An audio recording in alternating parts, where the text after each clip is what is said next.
our last topic, we saw that we want to help our physical and spiritual children learn to explain why Esau chose to reject the spiritual leadership of his family and gladly sold that spiritual leadership for a bowl of stew.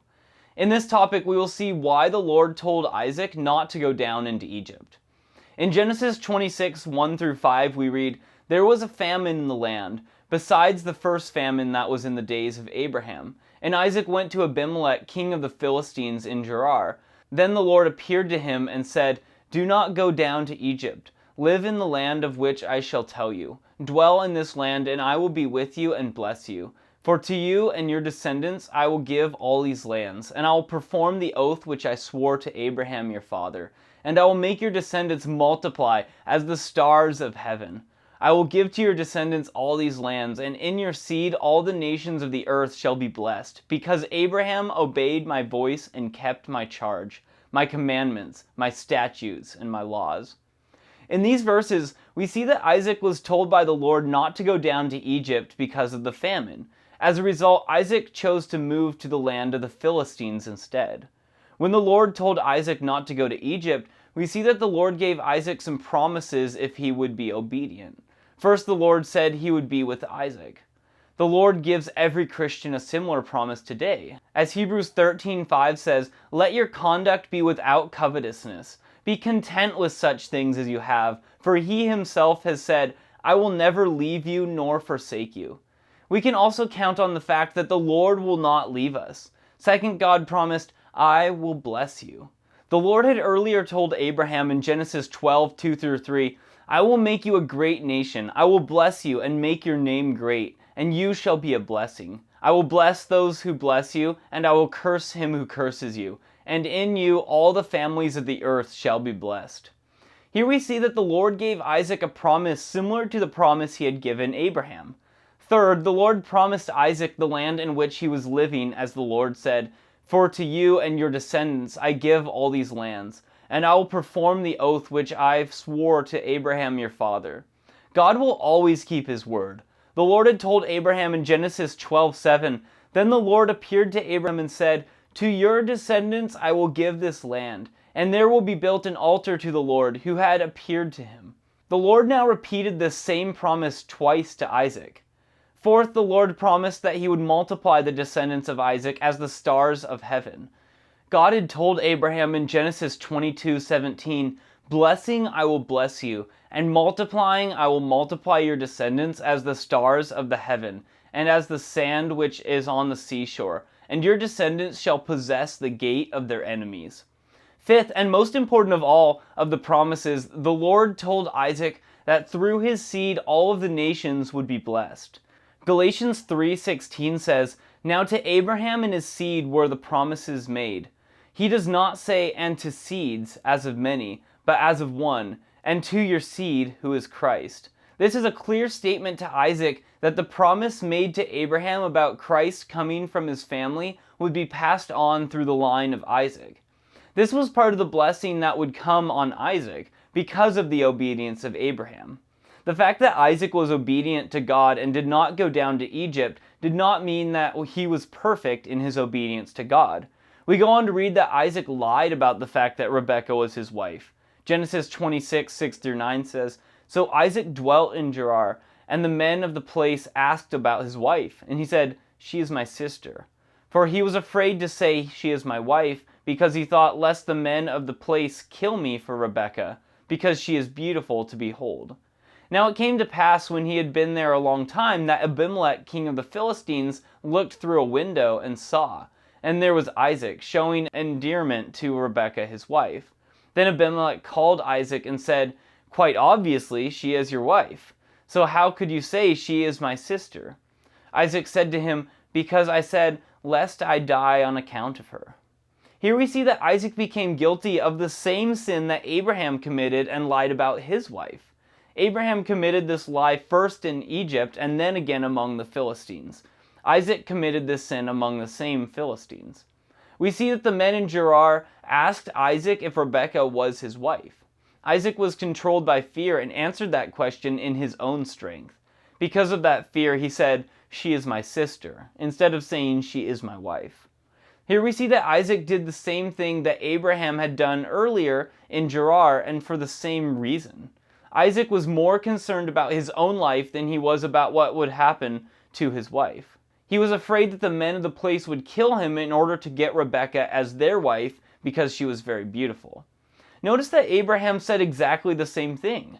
Genesis 20:10-11 says, "Then Abimelech said to Abraham, 'What did you have in view, that you have done this thing?' And Abraham said, 'Because I thought, surely the fear of God is not in this place, and they will kill me on account of my wife.'" Abimelech was a title similar to Pharaoh or king, so it was probably not the same Abimelech. Isaac was not yet born when Abraham told this same lie, and now the sons of Isaac, Esau and Jacob, were already grown. This would mean this happened nearly 100 years later. This generation of the people of Gerar did not make the same choice that Abimelech had made during the time of Abraham. We read that Isaac and Rebekah lived in Gerar for a long time, and none of the men tried to take her to become their wife. One day Abimelech looked out through the window and saw that Isaac was showing endearment to his wife. This meant that Isaac was giving caresses to Rebekah that indicated that she was his wife and not his sister, which led Abimelech to rebuke Isaac, just as an earlier Abimelech had rebuked Abraham. Abimelech said that it was obvious that Rebekah was his wife and not his sister. Then he began his rebuke in the form of a question. "How could you say, 'She is my sister'?" The lie of Isaac had been exposed, and Isaac had to admit that the reason he had lied was due to the fact that he feared for his own life. We go on to see that Isaac was then given a strong rebuke for his lie. Genesis 26:10-14 says, "And Abimelech said, 'What is this you have done to us? One of the people might soon have lain with your wife, and you would have brought guilt on us.' So Abimelech charged all his people, saying, 'He who touches this man or his wife shall surely be put to death.' Then Isaac sowed in that land, and reaped in the same year 100-fold, and the Lord blessed him. The man began to prosper, and continued prospering until he became very prosperous, for he had possessions of flocks and possessions of herd, and a great number of servants. So the Philistines envied him." Abimelech quickly reminded Isaac of what could have happened to his wife because of his lie. Many times people do not think about the consequences of their lies. That was probably true of Isaac. Abimelech pointed out the possible consequences of the lie of Isaac and told how that lie could have affected his whole nation. That same thing had happened when Abraham had told the same lie. Genesis 20:9 says, "And Abimelech called Abraham and said to him, 'What have you done to us? How have I offended you, that you have brought on me and on my kingdom a great sin?